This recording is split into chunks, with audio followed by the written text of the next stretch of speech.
우리는 지난 세 번의 주의를 통해서 죄가 무엇이고 또 죄가 얼마나 심각한 그러한 이 결과들과 어떤 문제들을 우리에게 일으키는가를 함께 살펴보았습니다.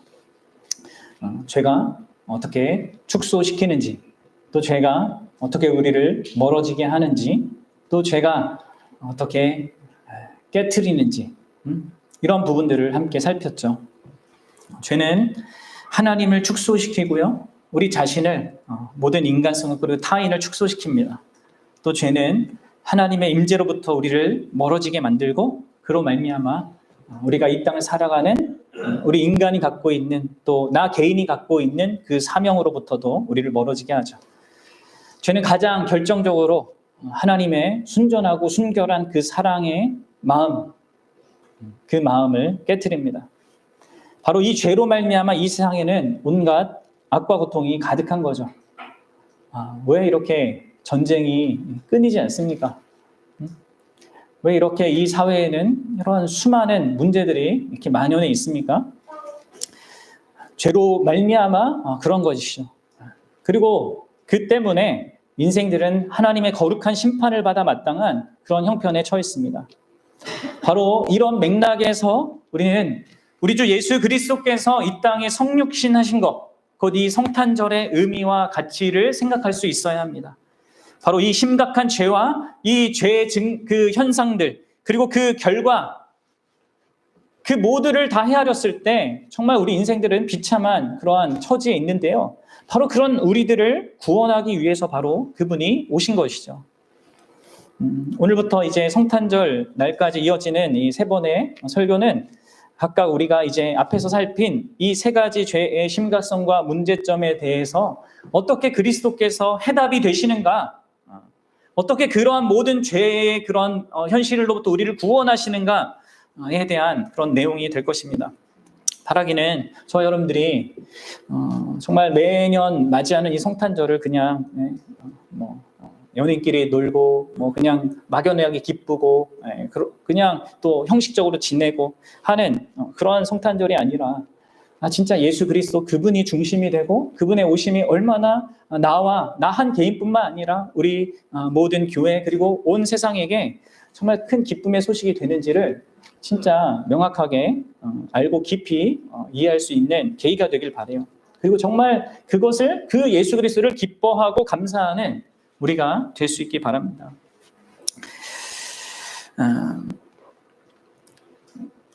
오늘 본문은요, 우리가 어떻게 하나님을 바르게 알게 되는가를 말해 준다고 할 수 있습니다.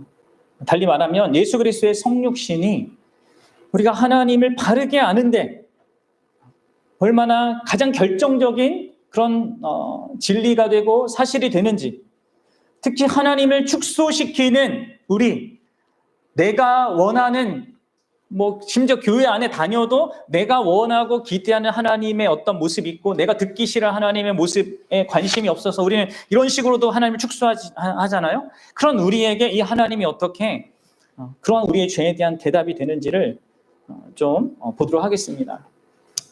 먼저는 이 예수 그리스도께서 우리에게 하나님을 보여주시는데요. 여기서 말하는 이 임마누엘로 오신 이 하나님이 그 하나님이신 것이죠.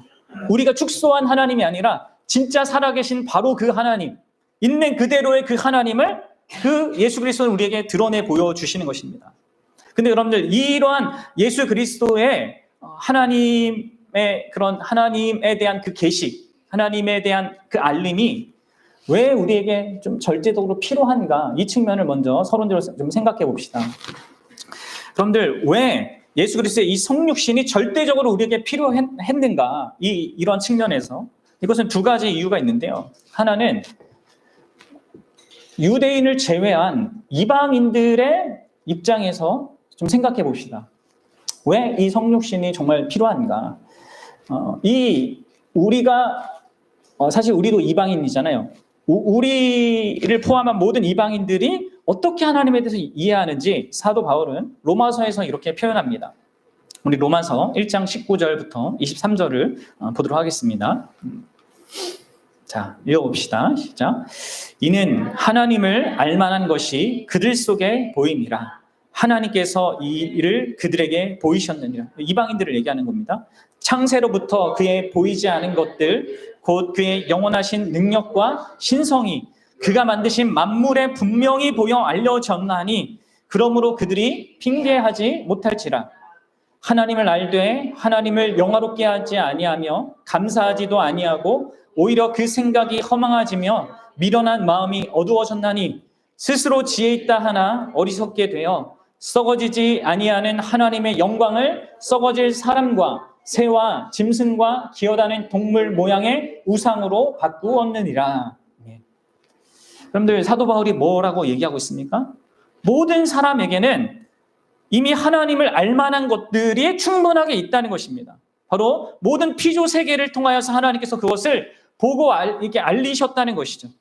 그래서 우리가 스스로 뭐라고 변명하든지 간에 여러분들, 우리는요 하나님이란 존재에게 전적으로 의존하고 있고요.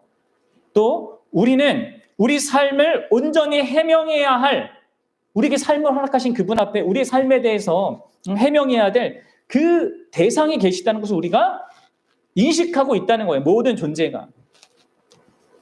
그렇습니다, 여러분들. 물론 우리가 이 세상 만물을 통해서 하나님의 은혜와 긍휼 같은 속성은 알기 힘듭니다. 그렇지만 이 모든 만물을 통하여서 그것을 존재하게 하시고 붙들고 계신 위대한 존재, 어떤 하나님이라고 신이라고 부를 수 있는 이 존재는 누구든 유추할 수 있는 것이죠. 그런데 문제는 우리가 그것을 그 진실을 쉽게 외면한다는 거예요. 21절의 말씀처럼 하나님을 알면서 하나님을 영화롭게 하지도 않고 감사하지도 않는 것입니다. 그래서 어떻게 돼요? 그럼 우리가 축소돼요. 어떻게? 생각이 허망하여지고 미련한 마음에 어두워지고 스스로 지혜 있다 생각하지만 오히려 어리석은 자로서 살게 되는 것이죠. 그냥 이러한 바울의 말은요, 사실은 우리가 하나님을 표절하는 표절자가 된다는 거예요. 내가 하나님을 의존하고 있다는 것을 인정하지 않고 스스로 존재한다고 주장하고 옳고 그름을 하나님이 규정하는데 내가 옳고 그르다는 것을 규정하며 살 수 있다고 생각한다는 거예요. 사람들이 착각하는 거죠. 스스로를 축소시키는 것이죠. 내가 그런 자가 아닌데. 그럼 우리가 이 본문의 말씀을 보면 하나님을 우리가 바르게 알지 않으면 어떤 일이 일어난다고 합니까? 이렇게 우리가 축소되는 것뿐만 아니라 우리는 계속해서 이 땅에 피조된 무엇을 예배하게 됩니다. 그러면 우리가 지금 예배하러 나왔잖아요. 그러면 이 예배에 그냥 나오는 게 다가 아니라 진짜 여러분들이 이 예배 대상에서 하나님을 사랑해서 하셔야 되는데 우리가 이 하나님을 사랑해서 예배하지 않으면요, 여러분들은 피조된 이 땅의 무엇을 반드시 예배하게 되어 있습니다. 아십니까? 왜요? 우리는 예배하도록 창조되었기 때문에 그래요. 그래서 예배하는 대상이 우리 인생 가운데서 계속 변할 뿐이지 모든 인생은 예배하는 일을 멈추지 않습니다. 그래서 23절이 말하는 것처럼 이 썩어지지 아니하는 하나님의 영광을 바꾸는 거예요. 다른 것을 자꾸. 사람, 새, 짐승, 동물 모양, 그런 것들을 이제 고대 사회에서는 예배했잖아요. 오늘날 사람들은 어떻습니까? 뭐 그러한 것들은 아니지만 다른 거가 있죠. 뭐예요? 뭐 가정이나 자녀, 직업, 돈벌이, 성취, 인정, 체면, 지위, 이성관계, 인정, 업계 인정, 안전하고 평안한 환경, 매력 있는 외모와 몸매, 뛰어난 두뇌, 정치, 대의 명분, 도덕 가치관, 심지어 기독교 사역에서 성공하는 것도 우상으로 삼고 그것을 예배할 수 있습니다. 그러니까 여러분들 계속해서 우리가 하나님을 바르게 알지 않으면 우리 자신도 축소하고 다른 우상을 우리가 섬기게 돼 있어요.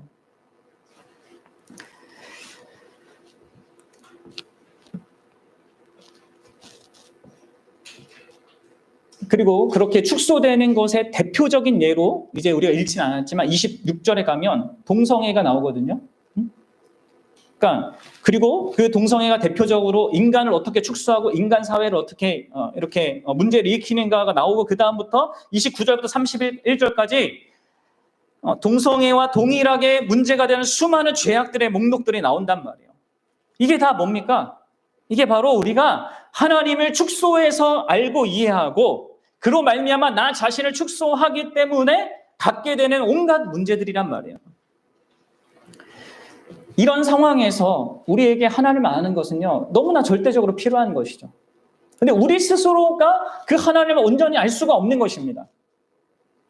이런 측면들을 여러분 생각해 보셔야 돼요. 여러분, 두 번째로 좀 생각해 볼 것은 이 하나님의 특별한 계시를 받은 이스라엘의 입장에서 생각해 봅시다. 여러분들, 이 이스라엘도요, 너무나 아이러니하게도 이 하나님을 온전히 아는 일에서 자유롭지 못했습니다. 이스라엘조차 하나님을 축소하여 알았고, 그래서 하나님의 백성이라고 하는 그 특별한 이스라엘의 그 정체성과 그 가치를 온전히 드러내지 못하고 오히려 축소시켰어요. 하나님께서는 이 세상의 역사 가운데서, 그리고 이 세상의 모든 민족들 가운데서 특별하게 이 이스라엘을 택하셨습니다. 그리고 그들에게는 하나님 자신을 바르게 알 수 있는 수많은 수단들을 허락해 주셨어요. 그럼 로마서 9장 4절을 함께 보도록 하겠습니다. 같이 읽어봅시다. 시작. 그들은 이스라엘 사람이라. 그들에게는 양자됨과 영광과 언약들과 율법을 세우신 것과 예배와 약속들이 있고, 여러분, 여기에서 이스라엘에게 있는 것, 이방인들에게 없는 이스라엘에게 주어진 영광스러운 것들에 대해서 지금 거의 6가지나 말하고 있단 말이에요. 이방인들에게 주어지지 않은 것들입니다. 그래서 하나님을 알 수 있게 하신 것이죠. 근데 그럼에도 불구하고 진짜 대부분의 이스라엘 사람들은 하나님에 대한 이해를 너무나 축소하여서 갖고 있었습니다. 그래서 예수님 당시 때는 어떤 상황이었습니까? 조금 종교적인 열심을 가진 자는 하나님에 대해서 어떻게 생각했어요? 이 하나님이 자기의 종교적이고 율법에 대한 그 헌신을 보고 그 행위에 따라서 복을 주거나 구원을 줄 것으로 기대했죠. 그러면서 그들은 어떻게 합니까? 열심을 갖지 않는 자들, 그리고 죄를 범하는 자들을 쉽게 판단하고 무시했습니다. 이게 하나님 원하시는 그런 모습이 전혀 아닌 거잖아요. 한편 덜 종교적인 자들은요, 어떻게 했어요? 하나님을 어떻게 기대합니까? 자신들이 겪고 있는 그런 문제들을 해결해주고 자기 인생의 행복한 삶의 조건을 가져다 줄 분으로만 그렇게 하나님을 생각한 거예요. 그러니까 사실 이방인들이 생각하는 그런 신에 대한 이해잖아요. 그래서 그런 종류의 구원을 가져다 줄 메시아로 여겨질 만한 그런 사람들이 보이면 거기에 줄 서는 거죠. 여러분들, 이 예수님을 따라갔던 사람들이 예수님에게만 줄 섰던 게 아니에요.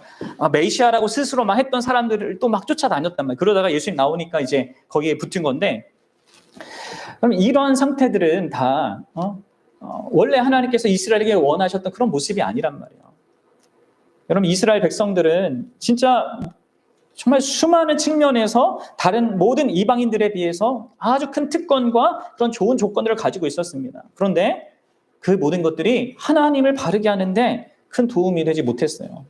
그 하나님이 주신 선물들이 문제가 있는 것이 아니라 바로 그 하나 인간의 안에 있는 우리 내면에 있는 이 죄가 얼마나 막강한지를 보여주는 것입니다. 그리고 바로 예수님은 이 막강한 우리의 죄를 깨트리고 우리를 자유롭게 하여서 바르게 하나님을 보고 그 하나님을 사랑하고 섬길 수 있도록, 그래서 우리가 온전한 우리가 될 수 있도록 여러분들 이 땅에 오신 거예요. 그래서 여러분들, 우리는 예수 그리스도를 봐야 합니다. 그 예수 그리스도께서 이 땅에 성육신 하심으로 말미암아 드러내시는 하나님의 어떠하심을 봐야 한다는 거예요. 그분의 존재와 그분의 모든 사역은요, 살아계신 하나님, 그 하나님을 우리에게 있는 그대로 드러내고 보여주는 것입니다.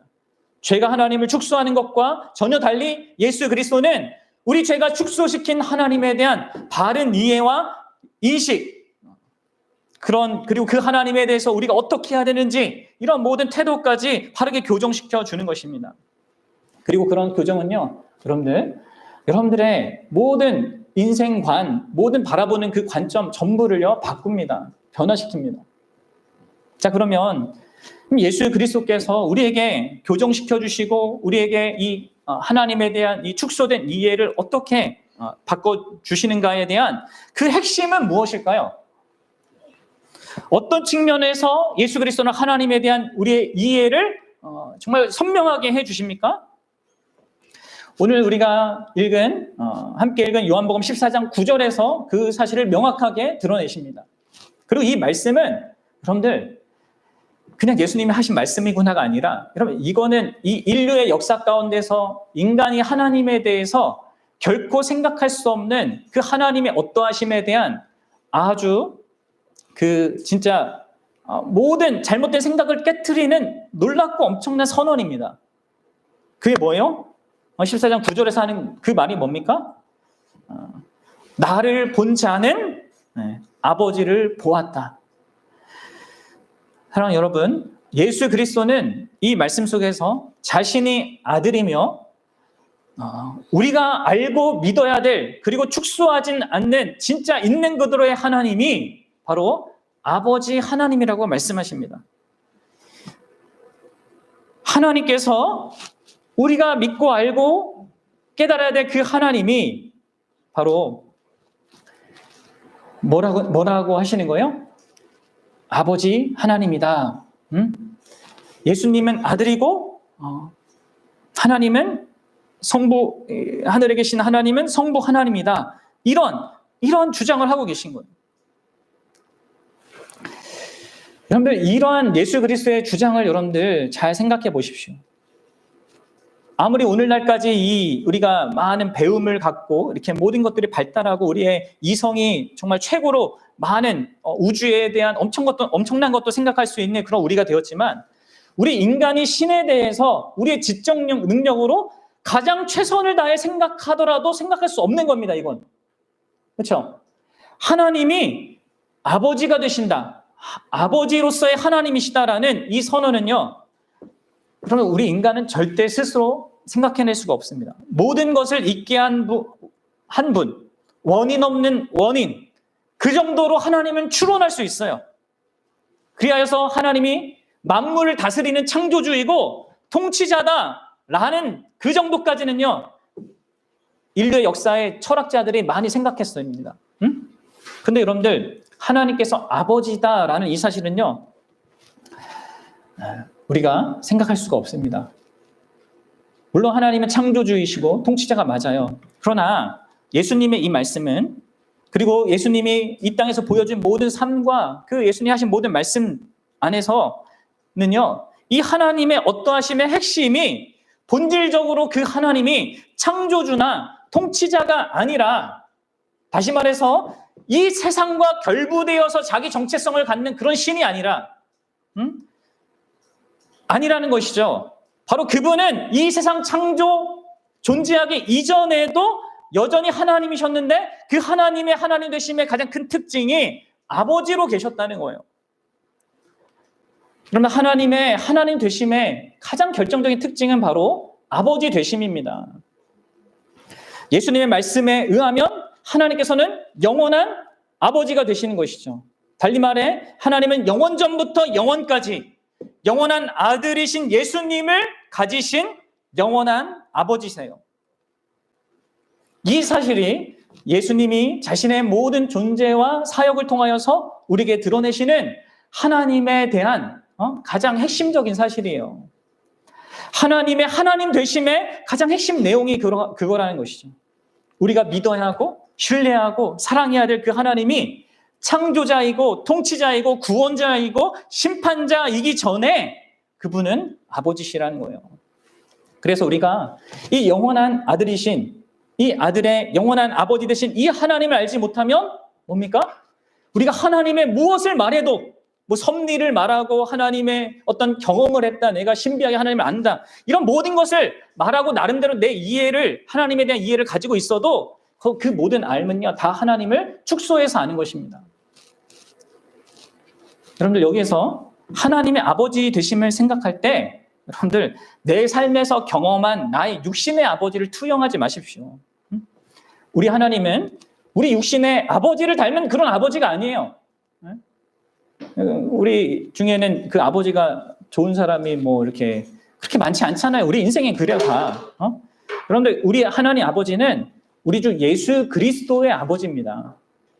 다시 말해서 예수 그리스도께서 보여주시는 그 어떠함을 그대로 가지신 정말 말로 다 할 수 없는 그런 사랑과 은혜와 그런 긍휼과 선하심과 이 모든 것들이 풍성하신 그런 아버지세요.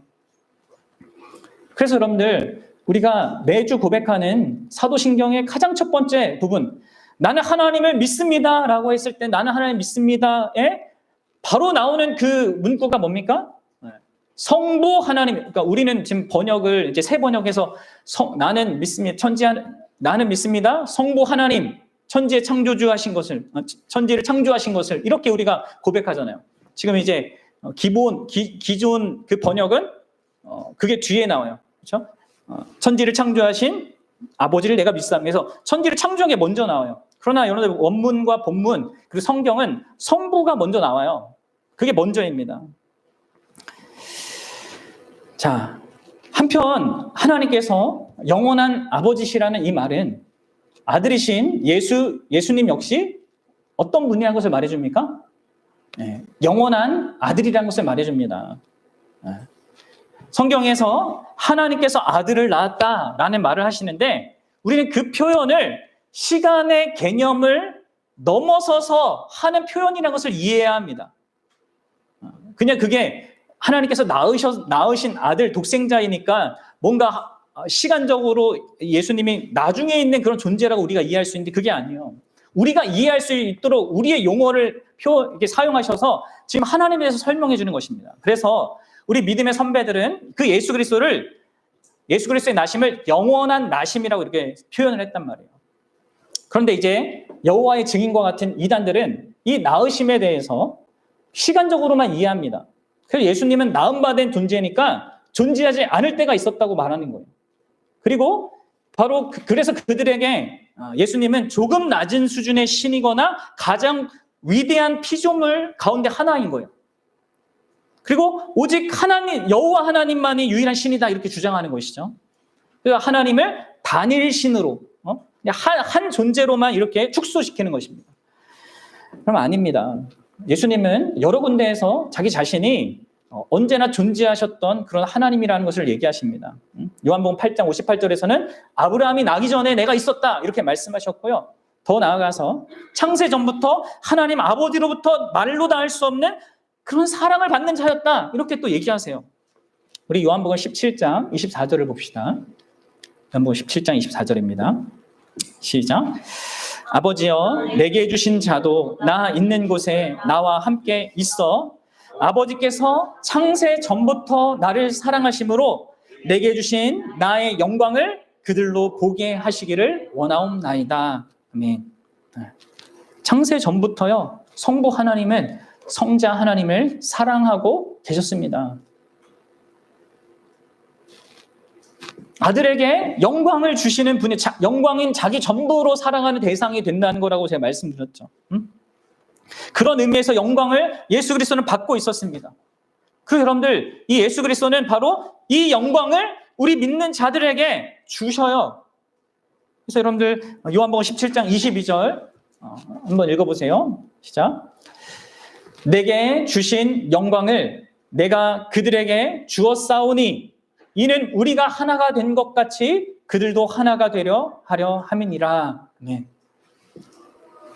여러분들 예수 그리스도께서 그 창세전에 아버지로부터 받았던 그 영광, 하나님의 무한한 사랑, 하나님 성부 하나님의 자기 전부를 다하는 그 사랑의 대상이 되는 그런 자로서의 영광을 누구에도 주십니까? 바로 예수 그리스도를 따라가는 우리에게도 주시는 것입니다. 그래서 여러분들 여기에 이 본문에서 우리 그 영광교회 내게 주신 그 영광을 거기에서 나온 겁니다. 그냥 막연하고 추상한 그 영광이 아니라 하나님 그 영광을 얘기하는 게 아니라 물론 우리가 받은 그 영광은 하나님의 영광을 위한 것입니다. 예수 그리스도께서 그렇게 하고 계시듯. 근데 먼저 우리가 그 영광을 받았다는 거 알아야 돼요. 성부 하나님께서 자기 전부로 전적으로 사랑하는 그 대상이 우리가 되었다는 거예요. 예수 그리스도로 말미암아.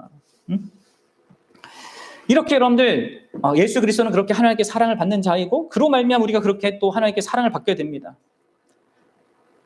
근데 물론 이게 예수님만 하나님께 사랑을 받는 것이 아니라 예수 그리스도도 하나님을 사랑하시죠.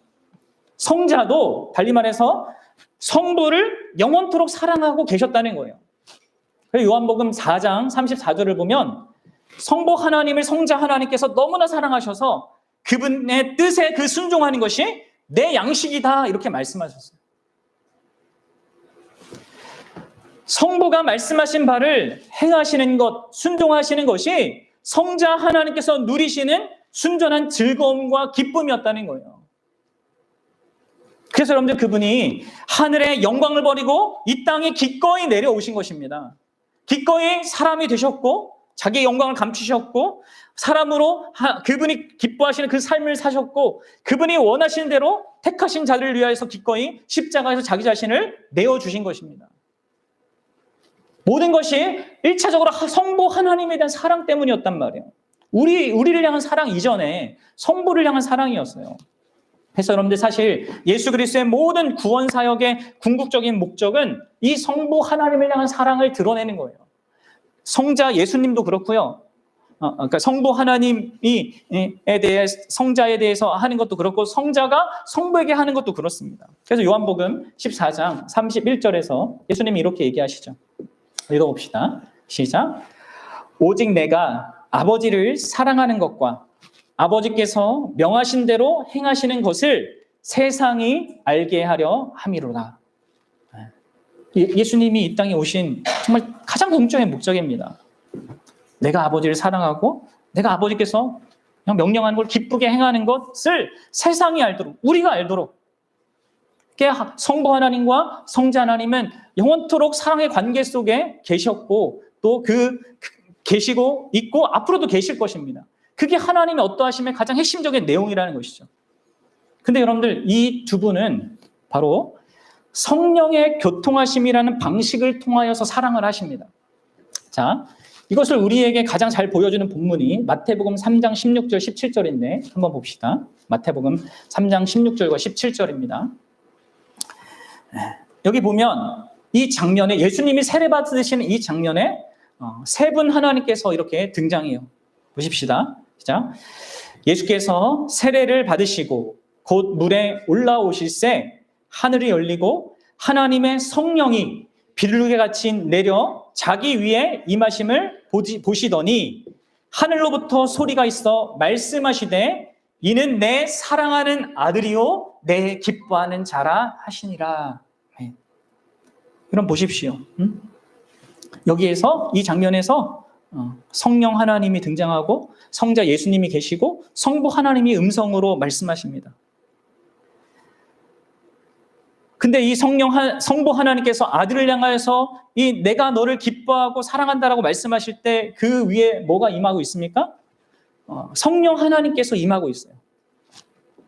이게 무엇을 말해주는 거예요?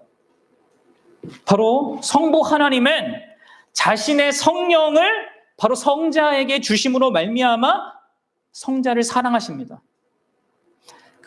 그래서 성령을 통하여서 성자에게 자신의 사랑을 알게 하시는 거예요. 지금 삼위 하나님께서 어떻게 사랑하시는지를 우리에게 드러내고 있는 것입니다. 그래서 성령 하나님은요, 성자 하나님 안에서 성부 하나님의 큰 사랑과 기쁨을 일깨우시는 거예요. 여러분 상상을 해보세요. 우리가 이게 뭐 쉽지는 않겠지만 생각을 해보세요. 성령 하나님께서 성부 하나님이 보내주신 그 성령 하나님이 성자 하나님 안에서 그 성부 하나님의 사랑을 일깨우고 그 성부 하나님이 자신을 기뻐한다는 것을 누리게 하신단 말이에요. 이게 성령 하나님의 역할이에요. 이것은 마치 바울이 얘기했거든요. 우리도요 성령으로 말미암아 하나님의 사랑이 우리 마음 가운데 부은 거를 알게 된다고 해요. 성령 하나님께서는 이런 역사를 하신단 말이에요. 근데 이게 먼저 영원 전부터 있었던 것입니다. 성부 하나님은 성자 하나님에게 성령을 주셔서 자신의 사랑과 기쁨을 알게 하십니다. 그리고 또 그것은 역으로도 적용돼요. 곧 아들은 성령을 통하여서 성부 하나님을 향하여서 자기의 그 기쁨과 사랑을 또한 표현하시고 알게 하십니다. 그러니까 성령 하나님께서 중간에서 이 사랑의 관계의 그 관계적인 역할을 하시는 것이죠. 그래서 우리 믿음의 선배들은 이 성령 하나님을 성부와 성자 사이의 사랑의 끈이다 라고 이렇게 비유적으로 표현했습니다. 여러분들 이해가 가십니까? 성부가 성자에게 사랑을 표현하고 성자가 성부에게 사랑을 표현하는 그 수단이자 통로가 성령 하나님이신 거예요. 그리고 그 말은 성령 하나님 역시 영원한 하나님이라는 것을 말해주는 거예요. 그렇다면 이 모든 것들을 종합하여 볼 때 우리가 하나님에 대하여서 알아야 할 가장 핵심적인 그 사실은 무엇입니까? 우리가 알고 믿고 사랑해야 할 이 하나님은 성부와 성자와 성령으로 서로 사랑하는 가운데 영원토록 행복하시고 기쁨이 충만한 삼위일체 하나님이시라는 거예요.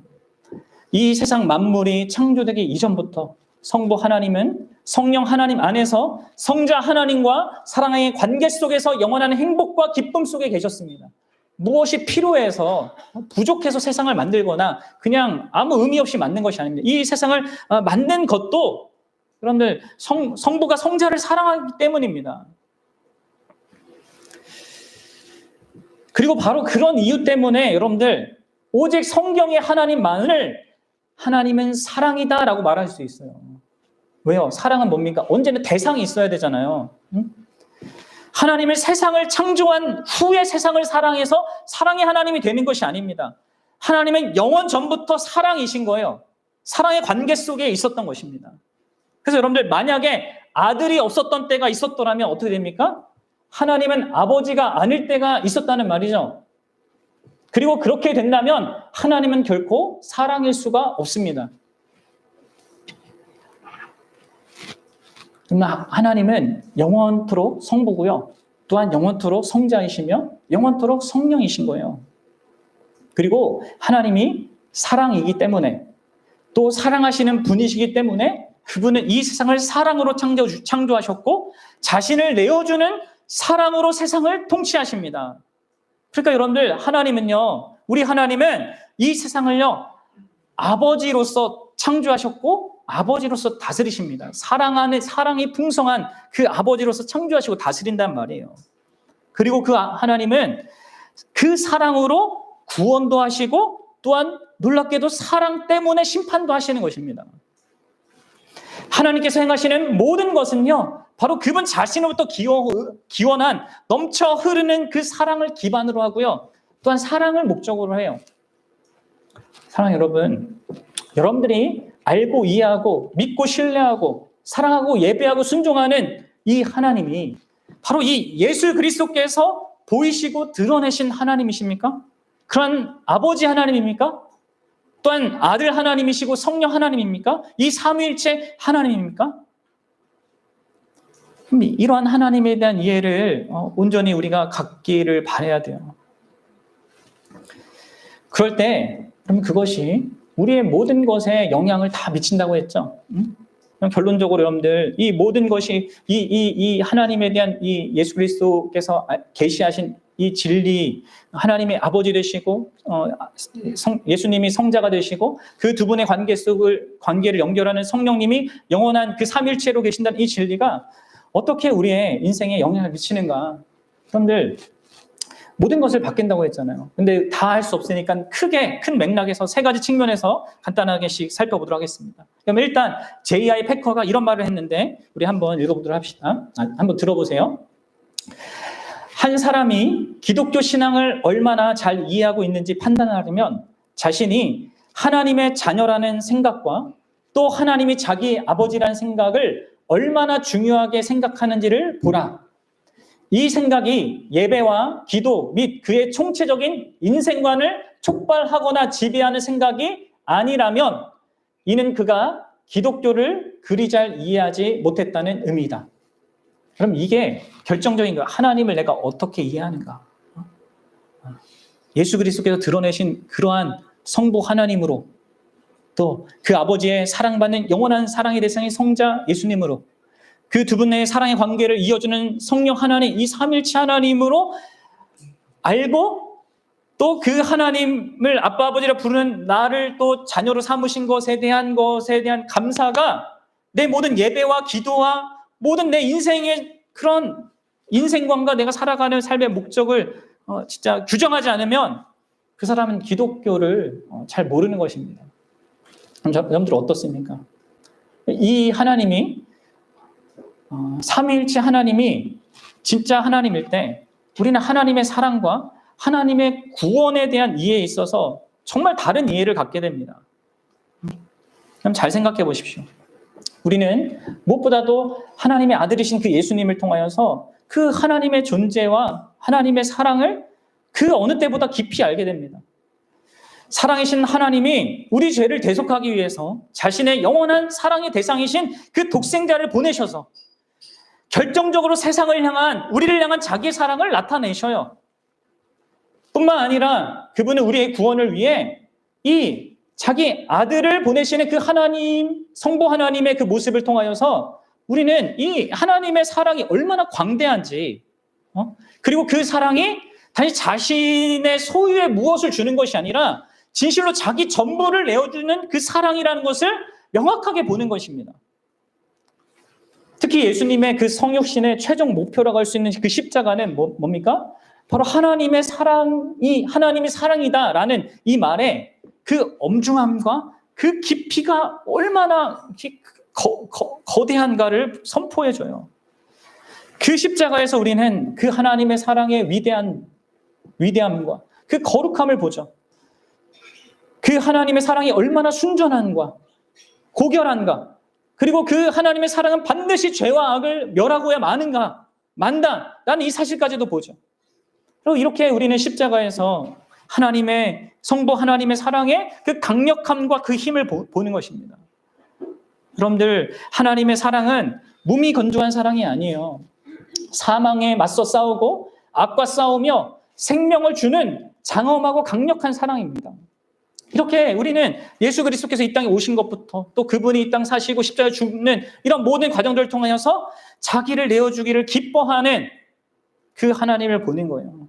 그런데 여러분들, 왜 성부 하나님께서 이렇게 우리의 구원을 위해서 성자 하나님을 보내신 것입니까?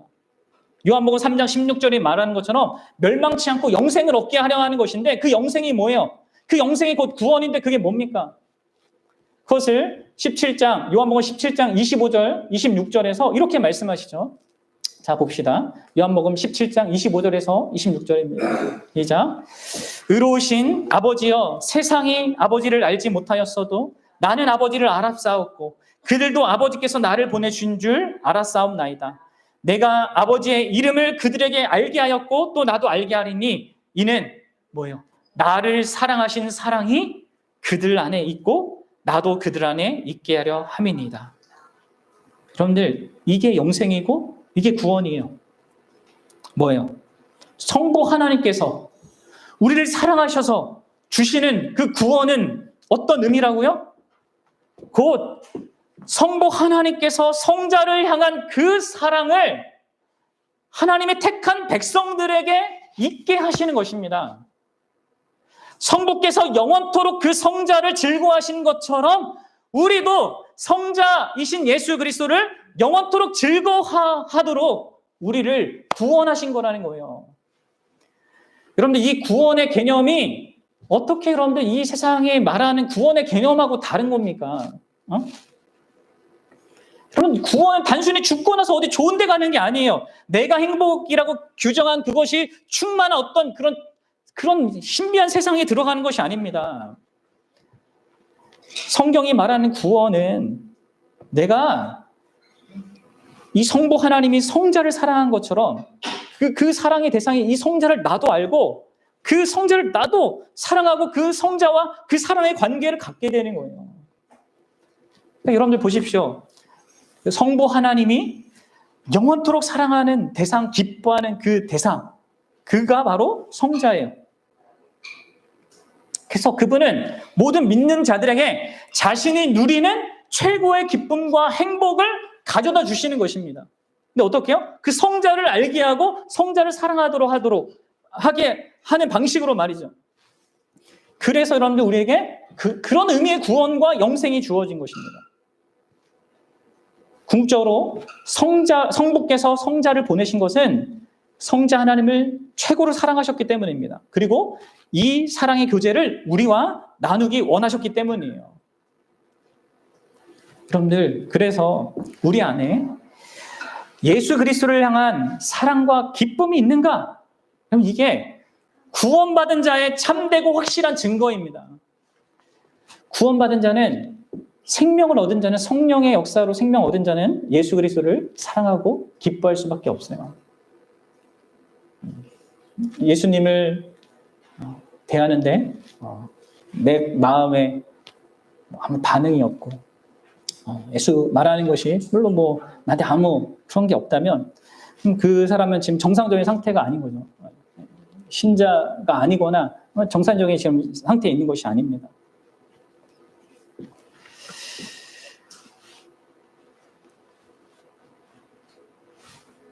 뿐만 아니라 성자 하나님은 자신의 그 성육신과 그 십자가를 통하여서 우리에게 뭘 주셔요? 아들의 자격과 그 아들의 마음을 또한 성령을 통해서 주십니다. 그래서 여러분들, 우리가 하나님께 또 사랑받는 자녀가 되게 하고 우리도 성부 하나님을 또 사랑하는 그런 자가 되게 해요. 이 놀라운 이 성부 하나님의 사랑의 관계가 우리 안에 일어나게 하신단 말이에요, 하나님께서. 이게 여러분들 성경이 말하는 구원이에요. 기독교가 말하는 구원이에요. 전적으로 세상의 종교와 다른 관계적인 구원입니다. 사랑의 관계 속의 구원입니다. 단순히 우리의 죄를 용서하는 것보다 더 영광스러운 것이죠. 하나님의 구원은 우리를 자기 자녀로 환영하고 끌어안습니다. 그리고 구원받은 그 신자에게는 하나님을 대면하여 만나는 그 예배가 기쁘고 감사하고, 하나님께서 자기 자신을 드러내는 예수 그리스도의 영광을 드러내시는 이 성경 하나님의 말씀이 소중하고 달콤하고, 그에게 내 마음을 쏟을 수 있는 기도가 너무 복되게 여겨지는 것입니다. 그리고 그것들을 풍성하게 누릴 수 있는 예배가 소중한 것이죠. 그럼 어떻게 여러분들은 구원을 이해하고 하나님의 사랑을 이해합니까? 이게 하나님을 어떻게 아느냐가 다 다르게 하는 거예요.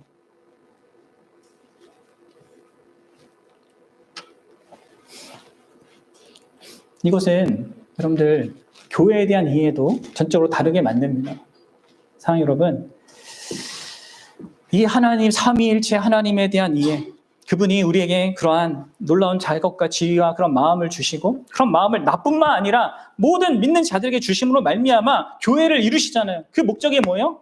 이 교회가 삼위 하나님의 영광을 드러내는 그런 자들로서 부름받는 그런 대상들입니다. 그 교회의 각 사람 한 사람 한 사람이 그 하나님께서 자기 생명을 다해 사랑하는 그 대상들이기 때문에 이 교회를 향한 우리의 마음도 다를 수밖에 없는 거예요. 내가 그 하나님의 사랑을 알고 내가 그 예수 그리스도로 말미암아 내가 하나님의 자녀가 됐다는 것이 얼마나 영광스럽고 복된 것을 아는 자는 교회를 향하여서도 여러분들 결코 가벼운 마음을 가질 수가 없습니다. 가나안 성도, 난 교회 안 다니고 나만 하나님 잘 믿어, 이거는 절대 불가능한 것입니다. 그래서 사도 요한이 뭐라고 합니까? 요한일서 4장 7절 8절에서 이렇게 얘기해요. 사랑하는 자들아, 우리가 서로 사랑하자. 사랑은 하나님께 속한 것이니 사랑하는 자마다 하나님으로부터 나서 하나님을 알고, 사랑하지 아니하는 자는 하나님을 알지 못하나니 이는 하나님은 사랑이심이니라. 그런데 하나님에 대한 이해와 하나님에 대한 신뢰와 믿음이 이 교회에 대한 이런 관점과 이해를 전혀 바꾸게 되는 것입니다. 그냥 같은 종교를 믿는 그냥 집단이 아니에요. 그냥 무슨 있잖아요, 같은 동아리 활동하는 그런 종교 활동하는 그런 대상들이 아니란 말이에요. 마지막 여러분들, 이 하나님에 대한 이 이해는요, 우리 인생에 대한 이해도 바꿉니다. 우리가 이 땅을 어떻게 살아가는지에 대한 이 모든 것도 바꾼다는 것이죠. 이 삼위일체 하나님은 본성적으로 사랑이 충만하고 사랑이 넘치시며 아낌없이 나눠 주시는 분이십니다. 그리고 이 세상 모든 만물은 그 결과로 있게 된 거예요. 이 우주 만물 내게 존재하는 모든 삶의 현실은 그분의 사랑이 흘러 넘쳐서 있게 된 현실입니다. 하나님이 우리가 누리는 모든 선한 것들의 원천이에요. 그래서 야고보는 1장 17절에서 이렇게 얘기합니다. 온갖 좋은 은사와 온전한 선물이 다 위로부터 빛들의 아버지께로부터 내려오나니. 그렇습니다. 그래서 여러분들이 이 땅에서 누리는 그 모든 선물들은 다 그분께서부터 온다는 것이고요. 또 이 말은 하나님께 나아가는 것이 우리가 누리던 그 선한 모든 것들을 다 멀리하고 하나님께 나아가게 하는 그것이 아닙니다. 많은 사람들이 그렇게 착각해. 하나님을 믿으면 뭔가 내 행복이 줄어들 거라고 생각. 여러분, 아니요. 하나님이 행복을 주시는 분이요. 가장 선한 것들을 주시는 거예요. 오히려 최고의 선과 최고의 행복은 그분을 찾을 때 찾을 수 있는 것이죠. 왜냐하면 모든 좋은 것들이 다 거기에서부터 오는 거니까. 실제로 그분을 떠나서는 참된 선과 행복은 불가능한 것입니다. 그런데 그 하나님이 뭐라고 말씀하셨습니까? 이 땅에서 누리는 모든 선과 행복은 맛보기라고 했어요. 여러분, 이걸 아셔야 돼요. 하나님의 성부 하나님 우리에게 더 큰 행복과 더 큰 선을 약속하셨습니다. 그래서 그러면 이것을 알고 믿고 사는 사람, 그게 이제 신자인데, 신자는 어떻게 살아갑니까? 이 세상에 좋은 것을 누려도 그것을 전부로 여기지 않습니다. 그것보다도 하나님 그분을 기뻐하고 또 그분이 약속하신 걸 소망하며 사는 것입니다. 그래서 이 땅에서 소유한 것을 전부로 알지 않고, 이 땅에서 누리는 것을 전부로 알지 않고 그것을 나누고 베풀며 살 수 있는 거예요. 그래서 신자는. 물론 그리고 우리 이 땅에는 악과 고통의 현실이 있죠. 근데 여러분, 이것은 하나님이 창조한 것이 아니에요. 우리 인생들이 하나님을 대적하고 외면하고 하나님을 축소시켜서 나온 거예요. 근데 하나님은, 사랑이 풍성하신 하나님은 우리 이 죄가 만들어낸 이 모든 악과 고통의 현실도 반드시 끝내리라고 약속하셨어요. 그래서 요한계시록 21장에서 이렇게 얘기하잖아요. 모든 눈물 그 눈에서 닦아주시니 다시는 사망이 없고 애통하는 것이나 곡하는 것이나 아픈 것이 다시 있지 아니하리니 처음 것들이 다 지나갔음이로라. 보좌에 앉으신 이가 이르시되 보라 내가 만물을 새롭게 하노라. 여러분, 당장 모든 이 악을 끝내실 수도 있지만 그분의 무한한 지혜와 그 뜻 가운데 그분 편에서 이 현실을 사용하는 것이 그분이 사랑하는 우리에게 유익하다고 그분이 생각하셔서 그분이 허락하시는 것입니다. 일시적으로. 그래서 우리는 이 말씀을 믿어야 돼요. 로마서 8장 28절 29절에서 바울이 한 말이죠. 뭐예요? 우리가 알거니와 하나님을 사랑하는 자 곧 그의 뜻대로 부르심을 입은 자들에게는 모든 것이 합력하여 선을 이루시나 하나님이 미리 아시는 자들 또한 그 아들의 형상을 본받게 하기 위하여 미리 정하셨으니 이는 그로 많은 형제 중에 맏아들이 되게 하려 하심이라. 여러분들, 이 땅에서 일어나고 경험하는 모든 악과 고통의 현실조차도 합력하여 선을 이루실 것을 신뢰할 수 있습니다. 하나님이 사랑의 하나님이시니까, 자기 전부로 우리에게 그 예수 그리스도를 통해서 보여주셨으니까 아무리 내가 힘든 현실이 있어도 그것으로 끝나지 않는단 말이에요. 그분의 목적이 뭐예요? 그 모든 것을 통하여서 29절이 말하듯이 우리가 그 아들의 형상을 담는 거예요. 작은 예수가 되는 것이죠. 그것을 위해서 이 땅에 고난의 현실도 있는 것입니다. 사랑하는 여러분, 이 어떤 고난과 어려움이 있다 하더라도요, 우리에게 계시된 이 하나님을 우리가 알 때 영원전부터 영원까지 사랑하는 분으로 그렇게 우리를 창조하셨고 우리를 구원하신 그분을 알 때, 그분이 이 온 땅을 사랑이 넘치는 아버지로 다스린다는 것을 알 때, 그럼 내 현실이 정말 더 든든하고 또 아무리 어려움이 있어도 그 모든 것들을 우리가 뚫고 날 수 있는 힘을 얻게 되는 것입니다. 사랑하는 여러분, 우리는 결코 스스로 하나님을 바르게 알 수 없고 하나님을 언제나 축소하고 또 우리 자신을 축소할 수밖에 없는 존재입니다. 그러나 이 땅에 사람으로 오신 예수 그리스도로 말미암아 이제 모든 것이 달라질 수 있게 되었습니다. 예수 그리스도께서 알리시는 그 하나님에 대한 온전한 바른 이해 속에서 그 성부 하나님이 주시는 사랑과 구원, 그리고 그 성부 하나님의 그 사랑 안에 형성된 그 교회에 대한 바른 이해, 그리고 이 세상의 현실에 대한 바른 이해를 가지고 바라게 저와 여러분들이 하나님의 사랑받는 자답게 이 땅을 살아가는 그런 자들이 되기를 주님의 이름으로 축원합니다. 같이 기도합시다.